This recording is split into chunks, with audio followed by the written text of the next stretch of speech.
দর্শক, এবারে শীত পরিস্থিতির খবর জানবো। পঞ্চগড় থেকে যুক্ত হচ্ছেন সহকর্মী হোসেন রায়হান।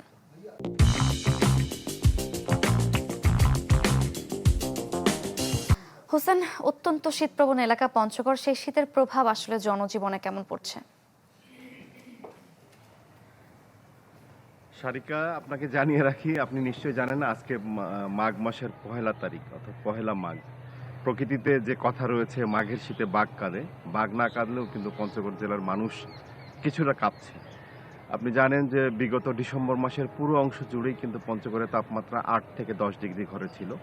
জানুয়ারির প্রথম থেকে এ পর্যন্ত তাপমাত্রা ৮ ডিগ্রির নিচে, অর্থাৎ 10 ডিগ্রির নিচে আছে। আজকেও আবহাওয়া অধিদপ্তর আমাকে যে তথ্য দিয়েছে তাতে তাপমাত্রা, তেঁতুলিয়ার তাপমাত্রা ৭.৫ ডিগ্রি সেলসিয়াস।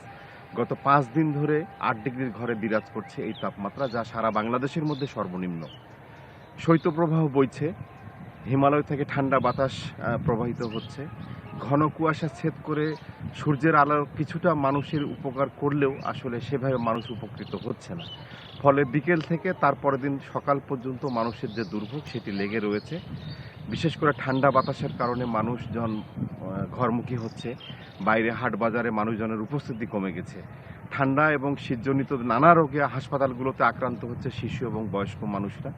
আবহাওয়া অধিদপ্তরের পক্ষ থেকে আমাকে জানানো হয়েছে পুরো মাঘ মাস অর্থাৎ জানুয়ারির শেষ পর্যন্ত তাপমাত্রা পঞ্চগড়ে ১০ ডিগ্রির নিচে অবস্থান করবে, এমন পূর্বাভাস তাদের কাছে রয়েছে।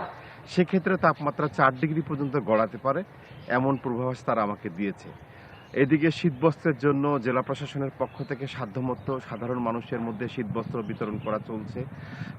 বিভিন্ন ইউনিয়ন পরিষদ, সেনা সদস্যরা, বিজিপি, পুলিশ সহ বিভিন্ন সেক্টর থেকে শীতবস্ত্র বিতরণ করা হচ্ছে, যা প্রয়োজনের তুলনায় অত্যন্ত অপ্রতুল। কৃষিক্ষেত্রে একটা বিরূপ প্রতিক্রিয়া দেখা দিয়েছে। বিশেষ করে এই সময়ের অর্থকরী ফসল, বিশেষ করে বোরো চাষেও একটা সমস্যা দেখা দিয়েছে। ঘন কুয়াশার কারণে পলিথিন দিয়ে বোরো বীজ সংরক্ষণ করা হচ্ছে। সারিকা, পুরো জানুয়ারি মাস ধরে এরকম দুর্ভোগ চলবে। এই ছিল আমার কাছে পঞ্চগড় জেলার সার্বিক শীতের পরিস্থিতি। হোসেন রায়হান, ধন্যবাদ আপনাকে।